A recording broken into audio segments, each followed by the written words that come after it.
Hello bachcho, let's read out the question first. In Young's experiment, monochromatic light is used to illuminate the two slits A and B. Interference fringes are observed on a screen placed in front of the slit. Now, if a thin glass plate is placed normally in the path of the beam coming from the slit. तो यहाँ पर आप diagram में देख सकते हैं कि दो स्लिट्स बनाई हुई है, ठीक है, ए एंड बी, जहां से लाइट इंसिडेंट करती है सी पॉइंट पर, जो कि बेसिकली सेंट्रल ब्राइट फ्रिंज होती है, राइट। ना इसमें क्या किया गया है कि ए सोर्स से निकलने वाली लाइट के बिटवीन में एक टी थिकनेस का, लेट सपोज के टी थिकनेस की एक स्लैब रख दी गई है। सो स्टिल यहाँ सी पॉइंट पर जो इंटरफ्रेंस पैटर्न बनेगा उसमें हमें क्या चेंजेस देखने को मिलेगा वो हमें यहाँ पर बताना है। तो चलिए स्टार्ट करते हैं हम सोल्यूशन से, but before of it's let's talk about the key concept which we are going to use here for this question. So यहाँ पर हम सिंपली कॉन्सेप्ट क्या लगा सकते हैं, दैट इज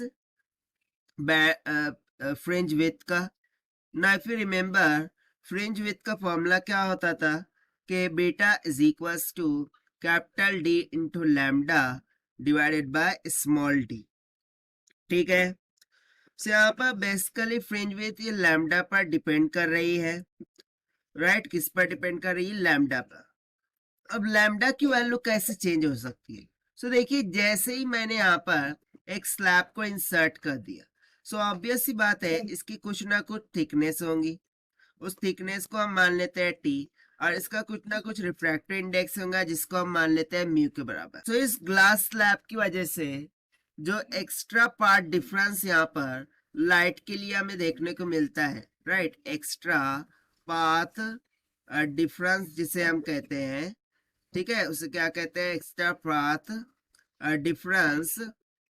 सो ये एक्स्ट्रा पार्ट डिफरेंस हमें निकल के आता है म्यू माइनस 1 इंटू टी, ठीक है। और ये जो म्यू माइनस 1 इंटू टी है, इसकी वजह से जो फ्रिंजेस होती है वो अपनी पोजीशन को शिफ्ट करती है, और वो शिफ्टिंग को हम कैसे कैलकुलेट करते हैं? सिंपली एन लैम्डा को इक्वेट करते हैं म्यू माइनस 1 इंटू टी से, जहां पर N lambda number of fringes को इंडिकेट करती है कि जो शिफ्ट हो रही होंगी due to this extra part difference, ठीक है। इतना क्लियर हो गया।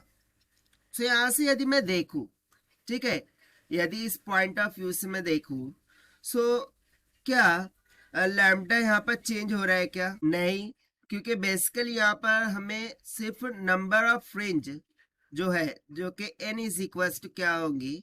Mu minus 1 into T by lambda होंगी। यानी कि यहाँ से हमें सिंपली एक कंसेप्ट मिल रहा है कि जो नंबर ऑफ फ्रिंजेस है वो कितनी शिफ्ट हो रही है, बस उतना ही यहाँ पर चेंजेस मिलेगा। यानी कि यहाँ से हम ये बोल सकते हैं कि due to insertion of this slab, ठीक है, स्लैब को इंसर्ट करने की वजह से हमें सिर्फ इतना फर्क पड़ सकता है कि जो पैटर्न है, ठीक है, जो पैटर्न है वो शिफ्ट कर जाएगा, पैटर्न विल शिफ्ट्स। उसके अलावा लैम्डा पर या फिर फ्रिंज विड्थ पर कोई भी इफेक्ट नहीं पड़ेगा, only the pattern is going to shift here, क्योंकि यहाँ पर एन किसको डिनोट करता है? उसी को ना, कि नंबर ऑफ फ्रिंजेस जो शिफ्ट कर गई है due to this extra part difference. So only the pattern is going to shift here, बाकी उसके अलावा हमें यहाँ पर कोई भी चेंजेस देखने को नहीं मिलेंगे। एंड दैट इज वाई यही हो जाएगा हमारा आंसर, जो कि हमने सॉल्व किया by using the concept of fringe width and extra part difference से। Now let us take the option, so the fringes will disappear. यार डिसअपीयर तो नहीं होंगी, यहाँ पर हमने देख लिया। The fringes width will increase, so increase तो नहीं होंगी। The fringe width will increase, नहीं, इंक्रीज भी नहीं होंगी। सो ऑप्शन डी हमें जो दिख रहा है, this will become correct, that is there will be no change in the fringe width, यानी कि फ्रिंज विड्थ में कोई भी चेंजेस नहीं देखने को मिलेगा। यहाँ पर आप देख सकते हैं, क्योंकि लैम्डा एज इट इज है, अगर लैम्डा चेंज होता तो बीटा चेंज होता, बट यहाँ पर लैम्डा एज इट इज है तो बीटा भी चेंज नहीं होगा। So there will be no change in the fringe width, but pattern shifts, ठीक है, जो पैटर्न है वो शिफ्ट कर जाएगा because of this extra part difference. So इसीलिए जो ऑप्शन डी है वो हमारा करेक्ट हो गया। So this is the required solution. I hope you understood well. Best of luck. Thank you.